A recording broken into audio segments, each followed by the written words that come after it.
कहता है उसे जवान लड़के चाहिए होंगे। एक औरत कहती है लिन ने हमें धोखा दिया था, तो हमें इस अंकल पर कैसे भरोसा करना चाहिए। जिससे वो ग्रुप भी डिवाइड हो जाता है। एक चेंजन पर अटैक करना चाह रहे थे और बाकी भरोसा नहीं करना चाह रहे थे। जैंगी ये सब आराम से पढ़ रहा था और कैमरा से सब कुछ देख ही रहा था। जैंगी सोचता है कि उसे चेंजन को रोकना होगा क्योंकि वो सभी को मार रहा है, जो सही नहीं है। अगले दिन एक रेसिडेंट जो अंकल के अपोजिशन में थी वो ग्रुप में हेल्प मांगने लगती है क्योंकि अब उसकी बारी थी, लेकिन कोई फायदा नहीं होता और वो पकड़ी जाती है। फेंग्यू और उसकी दोस्त डर गए थे और अगला नंबर उनका हो सकता था। वो प्लान बनाते हैं कि वो जैंगी के स्टॉक पाइलिंग के बारे में सबको बता देंगे और सभी के साथ मिलकर उसके घर पर अटैक करेंगे। वो जैंगी को नए ग्रुप में ऐड करती है ये सब बताने के लिए। जैंगी को कोई फर्क नहीं पड़ता और चेंगजन से उन्हें बचकर रहने कहता है और फिर ग्रुप लीव कर देता है। फेंग्यू और सभी हैरान हो जाते हैं कि वो इतना कैसे बदल सकता है और वो बात करने लगते हैं कि वो जैंगी के घर में कैसे घुसे। ग्लासेस वाला लड़का कहता है वो दरवाजे से जा सकते हैं, वो ताले तोड़ना जानता है। वो लोग जैंगी के घर को खोलने का ट्राई करते हैं और पानी से बचने के लिए छाता भी रखते हैं। जैंगी ये सब देख रहा था और हाई वोल्टेज फीचर ऑन कर देता है। वो लड़का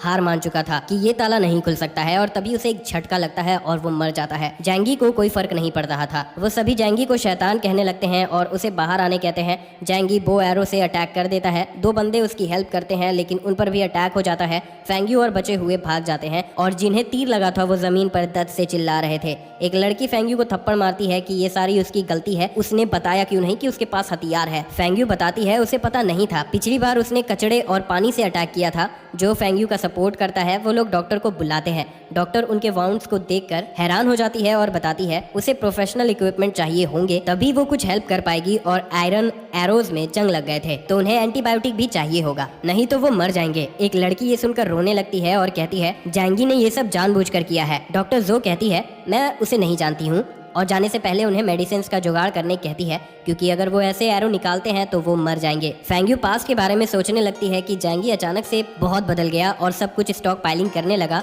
वो बताती है कि जैंगी के पास मेडिसिन भी है क्योंकि उसने देखा था और यहाँ किसी ने भी उसे हार्म नहीं किया, वो बस हेल्प चाह रहे थे, ये सारी उसकी ही गलती है। डॉक्टर ये सब बात सुनकर बहुत कंफ्यूज हो जाती है कि मैं जैंगी को तो नहीं जानती लेकिन ये लोग यही डिजर्व करते हैं। एक लड़की फेंग्यू को ब्लेम करती है कि सारी गलती उसकी है और अब उसे ही जैंगी को मनाना होगा कि वो हमें मेडिसिन दे।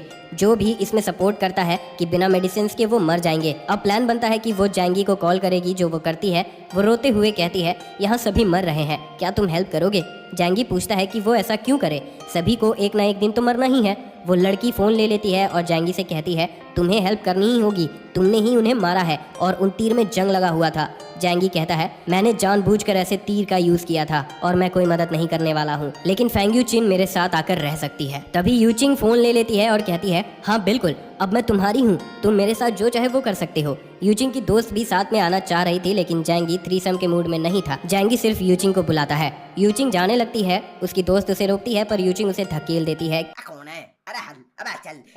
वो लड़की फिर उसे थप्पड़ मारती है। यूचिंग जो को देखते हुए उससे हेल्प मांगती है कि उसे जैंगी के पास जाने में हेल्प करे और जो तुम एक अच्छे लड़के हो लेकिन तुम गरीब हो, अब सिर्फ जैंगी ही उसे खुश कर सकता है। जो बैठ जाता है और यूचिंग जाने लगती है लेकिन सभी उसे रोकने लगते हैं क्योंकि सारी उसकी गलती थी, इसीलिए यूचिंग का कोई हक नहीं बनता कि वो अकेले जाए। डॉक्टर जो उन्हें याद दिलाती है कि बिना मेडिसिन के वो मर जाएंगे और चली जाती है। वो चश्मे वाला लड़का कहता है कि उन्हें ये प्लान मान लेना चाहिए और सभी को बता दे कि जैंगी उसके पास बहुत सारा खाना है, जब चेंगजन और बाकी लोग उसके घर पर अटैक करेंगे तब हम मेडिसिन ले लेंगे। यूचिंग इन सब के खिलाफ हो जाती है। वो लड़की उसे डराती है कि उसने कुछ किया तो वो उसका मुंह तोड़ देगी। जो यूचिंग को मारने के खिलाफ था लेकिन इस प्लान के साथ वो एग्री कर रहा था। वो लोग ग्रुप में जैंगी की फोटोज और वीडियो सेंड कर देते हैं। चेंगजन ये देखता है और कहता है अब वो अपने पैर का बदला लेगा। सभी लोग जैंगी को खाना बांटने कहते हैं, एंट लिन भी। एक सिंगल मदर जैंगी को उसके बच्चे का गॉड फादर बनने कहती है। ये सब देखकर जैंगी एक ऑडियो मैसेज भेजता है, मैं किसी की भी मदद नहीं करने वाला हूँ, और फिर स्नोफॉल देखने लगता है और सोचता है कि घर पर रहना बोरिंग है। वो स्नो मोबाइल पर बाहर घूमना चाहता है। तभी डॉक्टर जो का मैसेज आता है। डॉक्टर कहती है मेरा खाना और मेडिसिन खत्म हो गया है, क्या तुम कुछ समझौता करना चाहते हो। जैंगी याद करता है कि पिछले लाइफ में वो अपना खाना बांटते हुए मर गई थी। इसका मतलब वो अच्छी इंसान है लेकिन जो इतनी स्मार्ट होती है उतनी ही खतरनाक होती है। जैंगी फिर से गलती करना नहीं चाह रहा था। जैंगी कहता है मैं सप्लाईज दे सकता हूँ लेकिन उसके बदले में तुम्हें कुछ देना होगा। डॉक्टर जो कहती है वो कंसल्टेशन दे सकती है। जैंगी कहता है खाने और मेडिसिन के बदले में उसे कुछ करना होगा। जैंगी उसे अपना स्पाई बनने कहता है और सभी के प्लान्स के बारे में बताने कहता है। अगर वो इसे एक्सेप्ट कर लेती है तो वो बाकियों के जैसे मरने से बच सकती है। डॉक्टर कुछ देर के लिए सोचती है क्या वो सही कर रही है और फिर एक्सेप्ट कर लेती है। वो ग्लास वाला लड़का जैंगी को धमकी देता है, जैंगी तुम कहाँ हो, ये आखिरी मौका है। क्या तुम हमें सप्लाईज दोगे या नहीं। जैंगी उसका मजाक उड़ाता है कि उसका खाना खत्म हो गया है। वो लड़का गुस्सा हो जाता है। फिर चेंगजेन एक ग्रुप बनाता है जैंगी के बिना और उसका सारा खाना चुराने का प्लान करता है। डॉक्टर जो और अंकल यू भी उस ग्रुप में होते हैं। डॉक्टर जो जैंगी को इसके बारे में बता देती है। इससे जैंगी समझ जाता है कि डॉक्टर काम करने वाली है। जैंगी उसे बताता है कि वो खुद को बचा सकती है, लेकिन तुम बाकियों के साथ मत रहना। सुबह के 2:30 बजे थे। बहुत से लोग हथियार लेके जैंगी के घर पास आते हैं और उसका मेटल गेट तोड़ने में लग जाते हैं। जैंगी ये सब कैमरा से देखने लगता है और हाई वोल्टेज फीचर ऑन कर देता है। जो गेट के सामने थे वो तुरंत मर जाते हैं और ये देखकर बहुत से लोग डर जाते हैं। पर जैसे ही भागने के लिए मुड़ते हैं वो चेंगजेन को देखते हैं, जो उन्हें डराते हुए उस दरवाजे पर अटैक करने कहता है। वो चश्मे वाला लड़का सभी को मोटिवेट करता है, अब हमें जैंगी को मारना होगा। जितने लोगों को उसने मारा है उनका बदला लेने के लिए। उसके घर में फायर प्लेस है और ढेर सारा खाना भी। कुछ लोग बड़ा सा लकड़ा लेकर गेट पर मारने लगते हैं। जैंगी कुछ देर उनकी हेल्प करने का सोचता है और उनके लिए एक्शन म्यूजिक लगा देता है। 20 मिनट बाद सभी लोग थक जाते हैं और गेट को कुछ भी नहीं हुआ था। सभी उसके गेट को चेक करने लगते हैं कि आखिर बात क्या है। एक आदमी बताता है कि इस गेट को बैंक वॉल के मटेरियल से बनाया गया है, इसका एक टैंक भी कुछ नहीं बिगाड़ सकता है। जैंगी उस आदमी के गले पर एरो से अटैक कर देता है और सभी ये देखकर डरकर भागने लगते हैं। जैंगी और भी लोगों को मार देता है। उसे कोई फर्क नहीं पड़ रहा था क्योंकि वो बिना कुछ देखे बस सेल्फ डिफेंस कर रहा था। वो चश्मे वाला लड़का बच गया था और कहता है, क्या हुआ अगर ये दरवाजा मेटल का बना है, लेकिन ये दीवार तो सीमेंट का है ना। सभी लोग ये समझ जाते हैं और दीवार तोड़ने में लग जाते हैं। दीवार टूटने लगता है और फिर एक मेटल साउंड आता है। वो चश्मे वाला लड़का कॉन्फिडेंट हो चुका था और चेक करने जाता है। वो देखता है कि दीवार भी मेटल के बने हैं। ये देखकर वो हैरान हो जाते हैं कि कोई अपना दीवार ऐसा क्यों बनवाएगा। शायद उसे ये सब पहले से पता था। सभी लोग बाकी जगह भी तोड़ने लगते हैं, ऊपर नीचे, लेकिन चारों तरफ उन्हें मेटल मिलता है और वो लोग कुछ भी नहीं कर सकते थे। सभी ये समझ जाते हैं कि जैंगी इस खतरे के बारे में जानता था, इसीलिए उसने पहले से तैयारी कर रखी थी।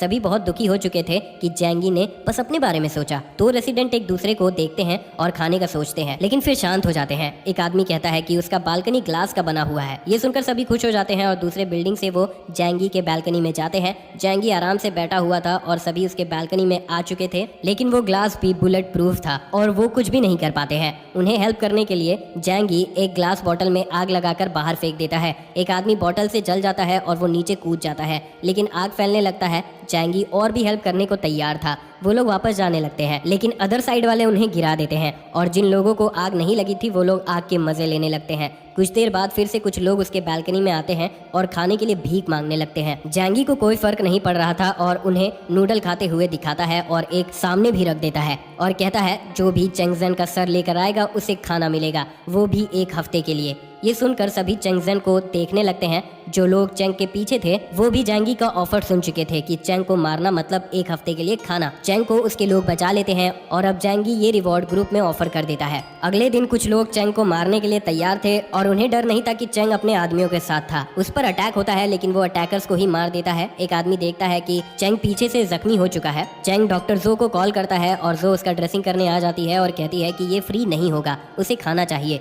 लेकिन उसका खाना देखकर वो भूखे रहने का डिसाइड करती है। चेंग उससे कहता है वो इस बिल्डिंग में किसी का भी खाना नहीं बनने वाली है। जो वहाँ से जाने लगती है, लेकिन फिर चेंगजेन उसे रोक लेता है कि उसके हील होने के बाद ही वो कहीं जा सकती है और उसे एक कोने में बैठा देता है। सभी जैंगी को मारने की बात करने लगते हैं। प्लान सुनने के बाद जो बाथरूम जाती है और जैंगी को सब कुछ मैसेज कर देती है। फिर चेंगजेन के लोग बगल के अपार्टमेंट में जाते हैं खाना हड़पने के लिए और वहाँ एक कपल को मार देते हैं। चेंगजेन डॉक्टर को बताता है कि उसे अपना खाना बचाना है। फेंग्यू चिन के घर पर वो लड़के तीर बिना एंटीबायोटिक्स के निकालते हैं और उन्हें इन्फेक्शन हो चुका था। जो पेंग अपने कजन को समझाता है कि वो जैंगी को कन्विंस करने का ट्राई करे, पर वो मना करती है। जैंगी चेंगजेन के वीडियोस देखते हुए टाइम स्पेंड कर रहा था। जैंगी जो को कॉल करता है। जो बताती है कि चेंगजेन पागल हो चुका है, वो रोज लोगों को मार रहा है और उनका खाना ले रहा है और मुर्दों को भी साइड में रख रहा है बात के लिए, और बताती है कि उसने काफी दिनों से खाना नहीं खाया है और पूछती है क्या वो हेल्प करेगा। जैंगी सोचता है कि वो उसके बहुत काम आ सकती है और ऐसे सिचुएशन में डॉक्टर तो खजाना है। जैंगी उसे कहता है तुम मेरे घर आ सकती हो, लेकिन एक आखिरी काम करने के बाद। थोड़ी देर बाद जो पेंग जैंगी के घर पहुंच चुका था और बताता है कि यू चिंग भूख से मरने वाली है, प्लीज उसे खाना दे दो। जैंगी उससे कहता है तुम्हारा टेटनस बढ़ चुका है, अब दवाई से भी तुम नहीं बच पाओगे। जो वापस जाते हुए सोचता है वो कभी यूचिंग का हाथ भी नहीं पकड़ पाया है। वापस जाकर वो यूचिंग का हाथ पकड़ लेता है और उससे शादी करने के लिए कहता है। यूचिंग उसे धकेल देती है, जो उसका गला पकड़ लेता है। फिर वो उसे थप्पड़ मारती है और कहती है वो जैंगी की है, जो उसका गला दबाकर उसे मारने लगता है। डॉक्टर जो चेंगजेन के लिए खाना बनाने का डिसाइड करती है क्योंकि अब वो भी खाना चाह रही थी जिंदा रहने के लिए। थोड़ी देर हेल्प करने के बाद वो कहती है वो सब संभाल लेगी और सूप में कुछ मिला देती है। फिर वो उन्हें खाना देती है। सभी को सूप अच्छा लगता है। जो भी अपने लिए सूप लेती है और अपने रूम में वापस चली जाती है, ये सोचकर कि दवाई काम कर